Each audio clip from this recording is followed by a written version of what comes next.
మా నాన్నగారు makeup artist.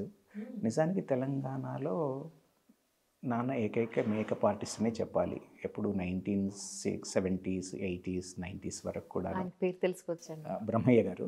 Okay. ఆయనకి టీచరు మా నాన్నగారు నిజానికి. ఆహ్, ఆయన national best teacher award Ramarao గారితోని 1986లో సన్మానం కూడా జరిగింది. ఓకే. 2 నంది అవార్డులు వచ్చాయి నాన్నకి ఆహార్యంలో, ఓహ్! స్టేజ్ నాటకాల్లో. Oh my! Okay. So he's founder member of multiple association, dramatic associations నిజామాబాద్లో. గౌతమ కళా సమితి అని నేను కూడా అందులోనే నా ఏమంటారు నట జీవితాన్ని ప్రారంభించాను. ఓకే. ఓకే.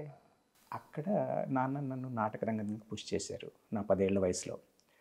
1976లో యండమూరి వీరేంద్రనాథ్ గారు రాసిన కుక్క అనే నాటికలో మ్యాన్స్క్రిప్ట్లో నేను యాక్ట్ చేశాను. దాంట్లోనే నాకు నేషనల్ బెస్ట్ చైల్డ్ యాక్టర్గా నెఫ్జా నాటక కళా పరిషత్లో 1976లో అవార్డు వచ్చింది. Oh my God! Oh my అది గాడ్! మొదలు దాదాపు 200 పైన నాటక ప్రదర్శనలు ఇచ్చింటాను ఇప్పటి వరకు, అమెరికాలో ఇండియాలో అన్నీ కలిపి. ఆ, ఆ కాలక్రమంలో ఏంటంటే నేనే నాటకాలు వ్రాయడం, అవి అమెరికాకి వెళ్ళిన తర్వాత జరిగింది. అది అక్కడ ప్రదర్శనలు ఇవ్వడం, ఇంటర్నేషనల్ స్థాయిలో ఇండియాలో టాప్ వచ్చి అజోబీబో ఫౌండేషన్ వాళ్ళని ఇండియాలో నాటక పోటీలు పెట్టి ఫస్ట్ వచ్చిన దాన్ని అమెరికాకి తీసుకొచ్చేవాళ్ళు. అలాగే అమెరికాలో మా నాటకం ఫైనల్స్, అలా ఫైనల్స్కి ప్రతిసారి దాదాపుగా వెళ్ళి ఎన్నో అవార్డులు తీసుకున్నాను. అలాగే వంశీ అవార్డ్స్, చాలా నేషనల్ లెవెల్లో, ఇంటర్నేషనల్ లెవెల్లో చాలా అవార్డ్స్ ఉన్నాయి. Silicon Andhra award one of the top artist of యూఎస్ఏగా గుర్తించారు. అలాగే 2004లో పోయిటరీ రైటింగ్లో వరల్డ్ సెకండ్ బెస్ట్ పోయిట్గా వంగూరి ఫౌండేషన్ ద్వారా అవార్డు వచ్చింది. ఇలా రచనా వ్యాసంగము, నాటకాలు, దర్శకత్వం అన్నిటితో అలా జర్నీ సాగుతూ వచ్చింది ఇంతకాలం. కానీ ఒకవైపు మీ ఉద్యోగంతో పాటు మీ మనసుకు నచ్చిన ఇవన్నీ మీరు చేయగలిగారు. అవును, కదండి! అదృష్టం అండి. ఎంత ఇంట్రెస్ట్ ఉన్నా కూడా సమయం ఉండదండి అని వినడం మనం ఎక్కువ వింటూ ఉంటాం అని చెప్పడం. నిజమేనండి. అయితే మనం ఎంచుకున్న పాత్ని బట్టి ఉంటుంది అంటాను నేను. ఫర్ ఎగ్జాంపుల్ అమెరికాకు వెళ్ళిన వాళ్ళు సాధారణంగా ఎక్కువ డబ్బులు కావాలి అనుకుంటారు, ఎక్కువ పే చేస్తే అక్కడికి మూవ్ అవుతూ ఉంటారు. కానీ నా విషయానికి వచ్చేసరికి నేను ఏం చేశానంటే, నాకు కంఫర్టబుల్గా, అంటే వర్క్ ప్రెషర్ తక్కువగా ఉన్న ఇప్పుడు దాంట్లో వర్క్ చేస్తూ మిగిలిన సమయాన్ని అంతా కూడాను ఆర్ట్స్కి, సోషల్ సర్వీస్కి కేటాయించడం జరిగింది. సో అలా నేను 2 బ్యాలెన్స్ చేసుకోగలిగాను. అంటే డబ్బుల వైపు ఎక్కువగా ఆశపడి వెళ్ళకుండా సమయానికి ఎక్కువ ప్రాధాన్యత ఇస్తూ లైఫ్లో సాటిస్ఫాక్షన్ కూడా ఉండాలన్నది ఉద్దేశంగా కంటిన్యూ చేయగలిగాను. రైట్. అది మన చాయిస్ని బట్టి ఉంటుంది కాబట్టి. ట్రూ. ట్రూ. ఐ థింక్ తానా నాటాలో కూడా మీరు చాలా యాక్టివ్ పార్ట్ ఉన్నట్టున్నారండి అందుకని. నేను తానాలోను, ఇటు ఆటాలోను లైఫ్ మెంబరు. ఇక్కడికి రావడానికి ముందు 2008లో ఆట కాన్ఫరెన్స్లో నా నాటకం కూడా వేశాము. సో అక్కడ న్యూజెర్సీలోనే జరిగింది అది. సో అక్కడ పార్టిసిపేట్ చేసి జరిగిన 1 మంత్కి ఇండియా వచ్చేసాం 2008. రైట్. అంటే నాటకాలు మీరు యాక్ట్ చేశారు, స్టేజ్ ఆర్టిస్ట్గా చేసినా కూడా బయట మీరు రచయితగా, మాటల రచయితగా, డైరెక్టర్గా ఇన్ని చేసినా కూడా మళ్ళీ మీరు సినిమాల వైపు టర్న్ అప్ అయ్యారు ఎండ్ ఆఫ్ ది డే. అంటే మీ ఫస్ట్ మూవీ జర్నీ ఎలా స్టార్ట్ అయింది? యాజ్ ఆఫ్ నౌ వరకు ఒక్కసారి మనం మాట్లాడుకుందాం సార్. నేను సినిమా రంగానికి రావాలని అనుకుని రాలేదు, అనుకోకుండా వచ్చాను. ఇయర్ 1996లో దూరపు కొండలోనే ఒక నాటిక రాశాను. సో అది న్యూజెర్సీలో ప్రారంభమై చాలా ఇన్స్టెంట్గా పాపులర్ అవ్వడంతో న్యూయార్క్, న్యూజెర్సీ, పెన్సిల్వేనియా ఇలా చాలా వేసేసరికి అందరూ ఇంత బాగుంది కదా, దీన్ని సినిమాగా ఎందుకు మార్చకూడదు అని సలహా ఇచ్చేసరికి, అలాగే కొంతమంది ఫ్రెండ్స్ ఫైనాన్షియల్గా let's pool together and invest and do it అని అంటే, అలా అటు అమెరికా ఇటు ఇండియా అని మేము చేసాము. ఇయర్ 2000లో షూట్ చేసి 2001లో రిలీజ్ చేయడం జరిగింది.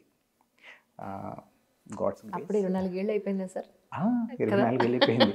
దానికి కాంచనంది రావడం అనేది మా అదృష్టం. అదే కదా, మొదటి సినిమాకి వచ్చింది. కాంచనంది వచ్చింది.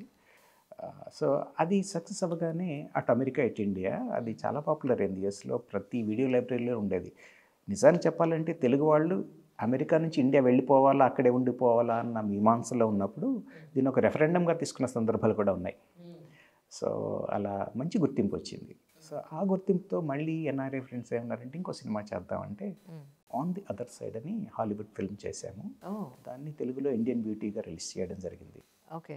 అది హార్లెమ్ ఇంటర్నేషనల్ ఫిల్మ్ ఫెస్టివల్లో brown stone award winner in 2007. That's amazing. ఇన్ని అవార్డ్స్ వచ్చినాయి మనం ఇంతవరకు గుర్తించలేదని చెప్పాలి గట్టిగా అట్లా.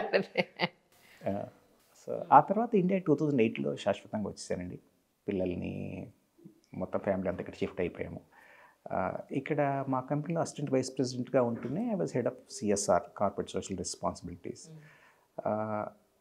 అందులో మాటల ప్రస్తావనలో ఏమొచ్చిందంటే ఒక ఆర్ట్స్ ఫామ్ని సోషల్ సర్వీస్ కోసం ఎలా ఉపయోగించాలి, ఆ థాట్ ట్రిగ్గర్ అయ్యి ఒక సినిమా చేసి పూల్ చేసుకో. ఒక ఐటీ కంపెనీ సినిమా చేయడం అంటే అదొక వింత. కరెక్ట్. అందరూ ఇదే అన్నారు, టీసీఎస్, ఇన్ఫోసిస్, విప్రో ఇలా అన్ని కంపెనీస్ అప్రోచ్ అయ్యాము.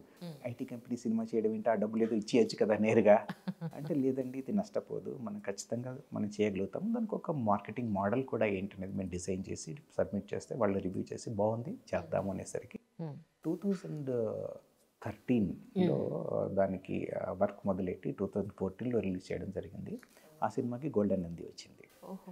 సో ఏదైతే మేము మార్కెటింగ్ ఎలా అయితే అనుకున్నామో అలా డిజైన్, అఫ్ కోర్స్ ఎక్కువ డబ్బులు కాకపోవచ్చు కానీ, but it's a very successful. నాకు చాలా సాటిస్ఫాక్షన్ ఈ సినిమా ఆత్రేయ. సో దానికి వచ్చిన డబ్బులన్నీ కూడా ఎల్వి ప్రసాద్ ఐ ఇన్స్టిట్యూట్స్కి ఇచ్చేసాను మా కంపెనీ తరఫున. అప్పుడు నిజంగా ఆశ్చర్యపోయారు టీసీఎస్ రాజన్న గారు, తర్వాత వాళ్ళని చూసి ఇట్స్ అన్ అమేజింగ్, మేము ఏదో డాక్యుమెంటరీ లాగా ఉంటుంది అనుకున్నాం, ఇంత చక్కని సినిమా ఉంటుందని అనుకోలేదు అని. అలాగే ఇంకా సాటిస్ఫాక్షన్ ఇచ్చిన విషయం ఏంటంటే, నంది అవార్డ్స్ కమిటీ ఎవరైతే ఉన్నారో వాళ్ళు ఒక TV9 ఇంటర్వ్యూలో చెప్తూ, మీరు మంచి సినిమాలకు అవార్డు ఇవ్వరు అని ఒక కాంట్రవర్సీ వస్తే వాళ్ళు చెప్తూ, లేదు ఆత్రేయ సినిమా చూడండి ఎంత గొప్ప సినిమా, సినిమా వాళ్ళం అయ్యి ఉండి నేను చూస్తూ మాకు కన్నీళ్ళు తెప్పించిన సినిమా అది, అంత గొప్ప సినిమా అని చెప్పడం అనేది నిజంగా చాలా సాటిస్ఫాక్షన్ ఇచ్చిన విషయం. కానీ సినిమా అనేది ఒక కమర్షియల్ ఆస్పెక్ట్గానే ఈ రోజుకి చూస్తూ ఉంటారు, డబ్బు సంపాదించడానికి మాత్రమే. మీరేమో వచ్చిన కాస్త ప్రాఫిట్ కూడా మీరు ఎల్వి ప్రసాద్ ఇన్స్టిట్యూట్కి రాసి ఇవ్వడం ఏంటి సార్? అంటే మీకు డబ్బు మీద ఆశ లేదా, లేకపోతే మీరు కమర్షియల్ పాయింట్ ఆఫ్ వ్యూలో సినిమాలు తీయట్లేదా?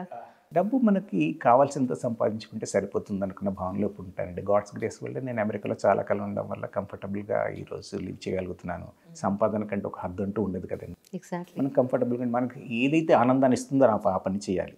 సో ఇంకా డబ్బులకి అనేది ఫుల్ స్టాప్ పెట్టేసి మనం చాలా కంఫర్టబుల్ లివింగ్, ఈ స్టాండ్ ఆఫ్ లివింగ్ ఉంటే మనకి మోర్ దాన్ ఎనఫ్ అనుకున్న ఉద్దేశంతో మొత్తం కూడాను ఇక నుంచి చేసే ప్రాజెక్ట్స్ అన్నీ కూడాను వచ్చిన ప్రాఫిట్స్, సో దాన్ని సోషల్ సర్వీస్కి ఉపయోగించాలన్న ధ్యేయంతో రిటైర్మెంట్ తీసుకున్నాను మొన్న 2025 ఏప్రిల్లో. మొన్ననే రైట్. రిటైర్ అవుతూనే ఇమ్మీడియట్గా ఇంకో ప్రాజెక్ట్ టేకప్ చేసామన్నమాట. సో ఇదేంటంటే కమర్షియల్గా సక్సెస్ చేయాలన్న పట్టుదలతో ఉన్నాను ఈసారి. సినిమా పేరు 3-2-1 త్వరలో చూస్తారు. ఓకే. సో ఈ సినిమాని కమర్షియల్గా సక్సెస్ చేస్తే, కమర్షియల్గా ఎప్పుడైతే సక్సెస్ అవుతుందో ప్రాఫిట్స్ వస్తాయి, అప్పుడు మనం ఎక్కువ మందికి సేవ చేయగలుగుతాం కదా. So this is the motto. So this should be the foundation stone for my future activities అనే ఉద్దేశంతో ఈ సినిమాని ప్రారంభించాము. చక్కగా వచ్చింది. కంప్లీట్ అయిందా సార్? డబ్బింగ్ రేపటి నుంచి స్టార్ట్ అవుతుంది. షూటింగ్ అంతా షూటింగ్ అయిపోయిందండి. Only dubbing part. Dubbing post production వరకు దాదాపుగా 2 నెలలు పడుతుంది. సో వ్యాలంటైన్స్ డే ప్రాంతంలో రిలీజ్ చేయాలనేది మా ప్లాన్. రైట్. ఓకే. అంటే కాన్సెప్ట్ వచ్చేసి love marriage versus arranged. So ఈ కాన్సెప్ట్ని బేస్ చేసుకుని 3-2-1 అంటే 3 ముళ్ళు 2 మనసులు ఒక జీవితం. సో ఈ కాన్సెప్ట్తో సినిమా చేయాలనేది. ఇంతకీ దూరపు కొండలు నునుపు అనేది లేదండి? నునుపు అనేది తీసాం. దూరపు కొండలు అంటే ఇది ఇంప్లాయిడ్ మీనింగ్ కాబట్టి కరెక్ట్. అది నాటిక పేరు. దాని నుంచి అటు అమెరికా ఇటు ఇండియా వచ్చింది.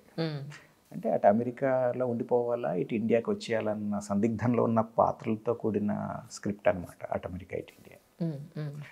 కానీ సార్ ఒకటి, ఎడ్యుకేషన్ కోసం ఇతర దేశాలు వెళ్ళడం, అక్కడ కంఫర్టబుల్ లైఫ్ లీడ్ చేస్తూ మళ్ళీ ఇండియాకి వచ్చి ఇక్కడ లైఫ్ లీడ్ చేయాలంటే చాలా కష్టం అని చాలామంది అక్కడే ఉండిపోతూ ఉంటారు. పేరెంట్స్ ఇక్కడ ఉండిపోతారు, పిల్లలు మాత్రం అక్కడ ఉంటారు. అది 90% జరుగుతూ ఉంటుంది. మీరు మాత్రం పర్టికులర్గా ఫ్యామిలీతో సహా ఇక్కడికే వచ్చేసారని గల ముఖ్య కారణం అంటే ఏం చెప్తారు? నేను 2 కారణాలు చెప్తాను. ఈ ప్రశ్న దాదాపు అందరూ అడుగుతారు నన్ను, ఎందుకు అమెరికా నుంచి వచ్చేసావని. మొట్టమొదటి తల్లిదండ్రులు మనల్ని ఇంత వాళ్ళని చేసి చదివించి ఇంతకాలం ఉన్న తర్వాత మన బాధ్యత, కనీస బాధ్యత వాళ్ళతో కలిసి ఉండడం, వాళ్ళకి ఏజ్ వచ్చేస్తుంది, మొదటి కారణం. రెండవది మా పిల్లలు మన కల్చర్లో పెరగాలన్నది నా యొక్క ప్రధానమైన ఉద్దేశం. అందరితో పాటు పెరగాలి, మన సంస్కృతి మధ్య పెరగాలి. వాళ్ళు పెరిగిన తర్వాత ఎక్కడ సెటిల్ అవుతారనేది ఇమ్మెటీరియల్. అప్పుడు వాళ్ళకి 2 దారులు ఉంటాయి. ఇండియాలో కావాలంటే ఇండియాలో ఉండొచ్చు, అమెరికాలో అంటే అమెరికా వెళ్ళిపోవచ్చు. అక్కడే పుట్టారు కాబట్టి దట్స్ ఫైన్. కానీ వాళ్ళకి మన కల్చర్ ఏంటో నేర్పించాలంటే ఇండియాలో పెరగడమే సరైనది అని భావించి మీరు నమ్ముతారో లేదో మా పిల్లలు 2వ తరగతి ఉన్నప్పటి నుంచి కూడా ఇక్కడి నుంచి తెలుగు వాచకాలు తీసుకెళ్ళేవాడిని. ఓ 2వ తరగతి 3వ తరగతి వాళ్ళకి తెలుగు చదవడం రాయడం నేర్పించాను. వెనక్కి వచ్చిన తర్వాత మా బాబు తెలుగులో స్కూల్ టాపర్. అరే వా ఓకే 10 out of 10 CGPA వచ్చింది. తెలుగు అంత చక్కగా మాట్లాడడం కానీ రాయడం కానీ చేశాడు. సో అదేంటంటే పేరెంట్స్గా మనం వాళ్ళకి ఇవ్వాల్సింది మనం ఇవ్వాలి అన్న ఉద్దేశంతో సో అలా వాళ్ళని మా పిల్లలు కూడా ఆర్టిస్టులు. మా బాబు చార్కోల్ ఆర్టిస్ట్ ఈ రోజున. Oh is well recognized in the state. Right classes run చేస్తాడు. వేరే స్టేట్స్లో కూడా డిమోస్కి వెళ్తాడు. పేరు తెలుసుకోవచ్చండి? Aditya. Aditya. Okay right right right. యాక్చువల్గా మా ఆగండి నేను ఒక డైరెక్టర్ గారిని ఇంటికి వెళ్ళినప్పుడు ఆంజనేయ స్వామిది చార్కోల్తో ఆర్ట్ వేసి కింద ఆదిత్య అని రాసి ఉంది. ఎస్ నాకు గుర్తొచ్చింది.